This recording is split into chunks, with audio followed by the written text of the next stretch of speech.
Sabrina 70s comic issue 8. Sabrina says it's great to see all the couples enjoying the beach. Then she hears Ethel sobbing because she did her hair and put on her best bikini and no one's even noticed her. Wasn't it obvious this would happen by now? Is Sabrina gonna completely fail to learn her lesson from the last time? I'm surprised they're doing this plot again. Logically, she'd add an extra condition to her spell that any guy in love with her would refuse to fight and compete with any other guy that comes after her, and just acts like he's not even there.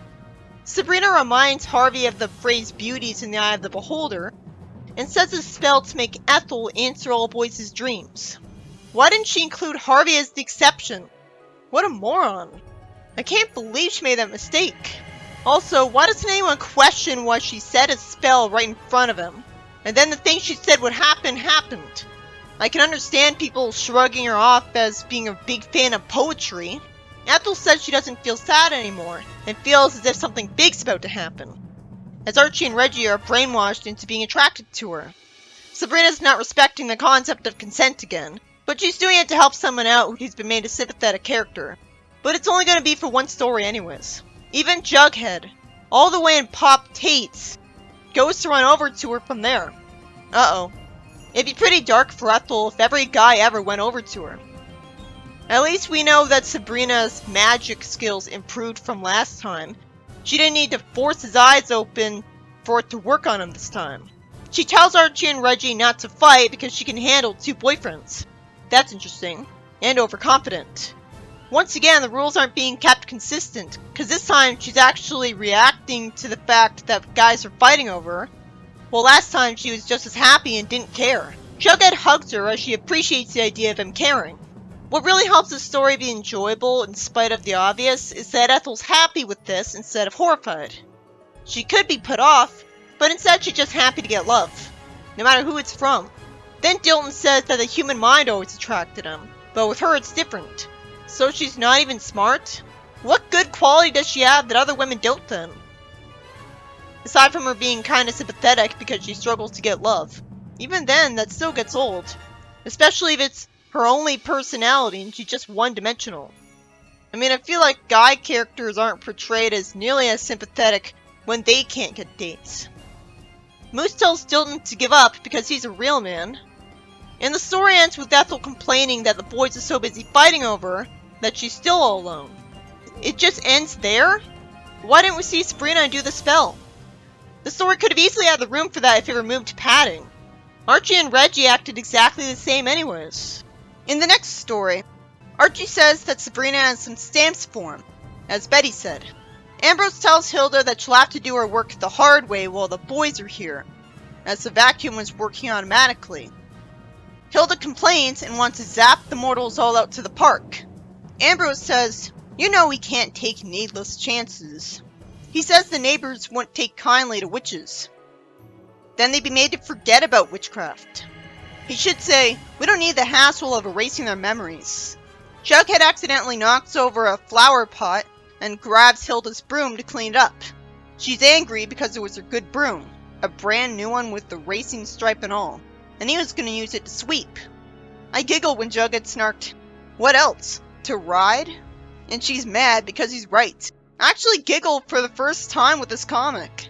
On the first read anyway. Ambrose pushes Hilda out of the room, telling her to calm down. Why can't Zelda do this? Why does Ambrose show up?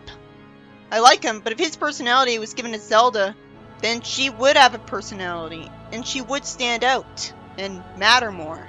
It seems like he has more of a personality than Zelda. Sabrina says she'll clean up, and Hilda complains that she wants to light a fire under the teenagers and get them out of here. Well, one of them did break her pot, so it's understandable that she'd want to kick them out.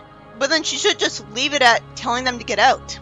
Of course, she could just instantly get rid of any fire, so it's not like she has to worry about it burning her house down. Sabrina hears Hilda's plotting, and uses magic to protect Archie and Jughead from fire. Sabrina tells Jughead to help himself to Hilda's cake. Yeah, I can't blame Hilda for wanting to do something about this.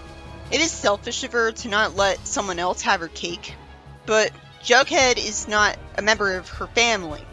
She says he ought to be in the zoo, and Sabrina gets a call on the phone that's asking for Jughead. Jughead says that if Jughead is at her house, Who's this at the birdhouse in the zoo?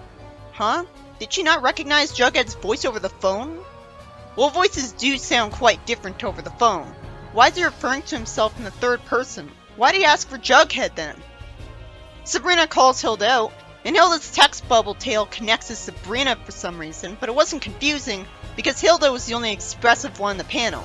Sabrina tells Hilda to bring Jughead back quickly because they'll never be able to explain that trip without giving themselves away. But she'd be forced to erase his memory anyways when she brings him back here. She'd never be able to explain warping him back without giving herself away. And why does she have to tell Hilda to bring Jughead back instead of warping him back herself? Hilda sure does have a soft spot for Sabrina to obey her order when she's the legal guardian. Archie's startled when Jughead returns and says he didn't even see him come in, and Jughead says that he's not the only one. Jughead convinced himself that Hilda's cake gives you hallucinations. I guess that could make sense if it had drugs in it. Then, as Archie's being told that Jughead was at the birdhouse, suddenly he sees a feather come off him. Sabrina quickly lies that must be from an old feather duster of Hilda's, and they're always coming loose. Sabrina calls out Hilda, and Hilda says that mortals are intolerant. I mean, they would be intolerant to witches out of jealousy. Hilda says that witches are lovely, happy people. That's a good change of pace from her wanting them to be evil. I hope the comic sticks with this from now on, because it makes more sense than, oh, witches are all evil, and they all get punished otherwise. Hilda wants to use magic to punish a bill collector coming up the walk. Ambrose tells Sabrina to take the boys away because you can't teach an old dog like Hilda new tricks, and she uses magic to make something fall on him. They have a pie and jar fight, and even though Archie didn't see all of the stamps, Sabrina says they should go outside because it's stuffy in here, and offers to bring them to his shop tomorrow. Why did she think that bringing Archie and Jughead to Hilda's house would be a good idea anyways? It was polite of Jughead to think that they should consider saying goodbye to her aunt and uncle first. The story ends with the house jumping. Ambrose has to be visiting for Zelda if he fights with Hilda so much. But then why isn't he with her? Why does he tolerate Hilda? I guess he's visiting Sabrina. In the next story, Sabrina and Hilda aren't happy about what the other one's wearing at the beach, with Hilda being old-fashioned. She says a clever quip, "When you see my swimsuit, you'll know what's wrong with yours." Well, it would have been a lot better if her swimsuit would look just like hers, because then she'd make her point across. No one would want to see this character in a skimpy bikini, and since Sabrina is related to her, Hilda is just enthusiastic about seeing her like that. Hilda tells Harvey to watch the lunch while she goes change in the bathhouse. Why is she trusting him to not eat her lunch or lose it on her when she kept thinking of him as an idiotic klutz? Sabrina wants to go see how the water is, as Harvey's naturally unhappy at his situation. Hilda should know how ridiculous she looks. Purple and yellow don't go together. Maybe it wouldn't be so bad if she had a yellow hat, or no hat at all. Either way, yellow is way too attention-grabbing. In her dress here, it seems like this is another person's body with Hilda's head on it. Sabrina says people are staring. Hilda says, well, if they're staring now, imagine how they'd look at me if I wore a suit like yours. She might be right. It's amusing that Sabrina's smiling there. Out of complete nowhere, Harvey reveals that he buried the lunch. I can understand him trying too hard to make sure he doesn't screw up again, but he forgot where he put it. That's an epic fail. Hilda turns him into a dog as punishment. You'd think everyone would have seen this because everyone would still be staring at her. Also, wouldn't she just zap her lunch back? I guess she doesn't know what the lunch is because Sabrina made it instead, so she can't imagine it. And she really wants to get back at Harvey after all this time, naturally. It's not like she's never relatable. It seems to me like the 90s comic giving Sabrina a lot more moments where she abused her powers against people sometimes, made her a more believable three-dimensional character, instead of her always being nice. While Hilda's usually the abusing magic one, it's like they combined Hilda and Sabrina's characters together in the 90s comic, and Sabrina mostly came out on top. Hilda tells Sabrina what she did. Eventually, Sabrina finds Harvey and knows which dog it is because he's carrying the lunch basket. He's so considerate that after being turned into a dog, he still wanted to find the lunch basket. Like that was still on his mind. Well, I guess while I'm a dog, I might as well try to find Sabrina's lunch basket. At least Hilda got her lunch back this way, although she could have dug for it herself. The story ends when Harvey doesn't want to spend the day with Sabrina anymore. Not because he remembers what happened, I guess, but because he had made plans to play with the dogs today. I guess since he couldn't remember what happened, he's just making this decision on a whim because he's surrounded by dogs and is a dog person. But he's saying had, not I just made plans. Well, she certainly had a bad day. In the next story, what's with the new artist? Sabrina complains about Della giving her a bedtime story. She tells her a story that's annoyingly in the first person, and is overly long-winded. That's one long first sentence there. She talks about a girl going through dark corridors of a castle, whistling. Then she begs the audience not to go away. Did the writer know we'd want to? I'm seriously tempted to completely ignore this story, because none of the Sabrina characters are in this bedtime story. In fact, that's just what I want to do. I don't care about this. It's boring. It even bored Sabrina to sleep. And I'm wondering if the reason the writer was able to come up with this whole plot that had nothing to do with Sabrina-style stories is that maybe the entire plot was stolen. It wouldn't surprise me after the mansion story. Oh, Sabrina wasn't asleep. That makes sense, but come on. I couldn't be bothered to pay any attention to that story because Della talked way too pretentiously. She just wouldn't shut up with how formal the narration was. I'm sure the story was painful to go through.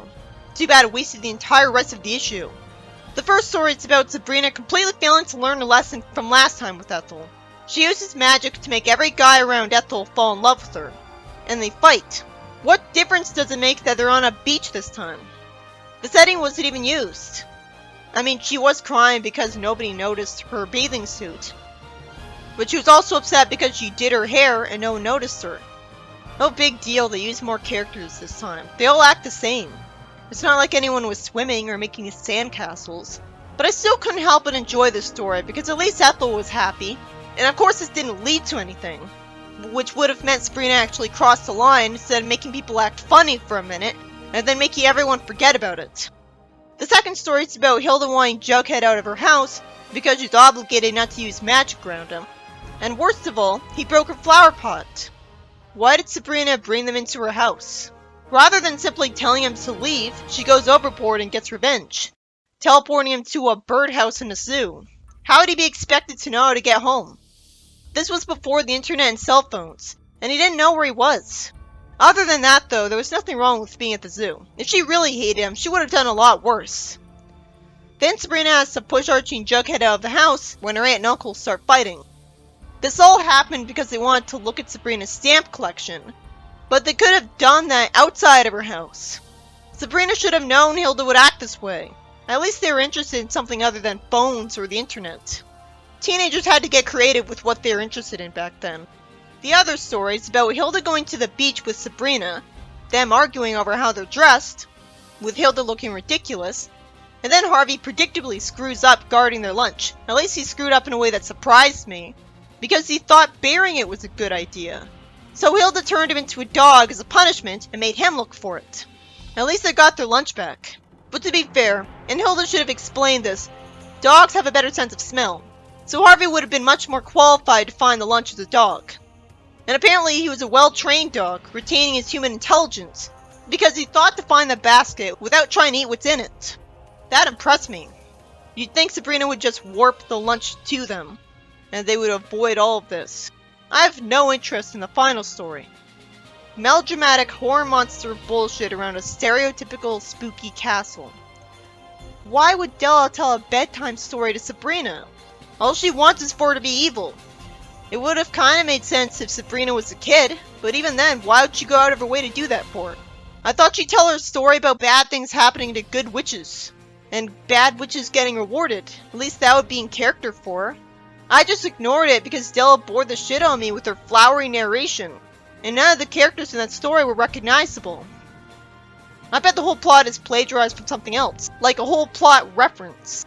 Why else would it be so out of place?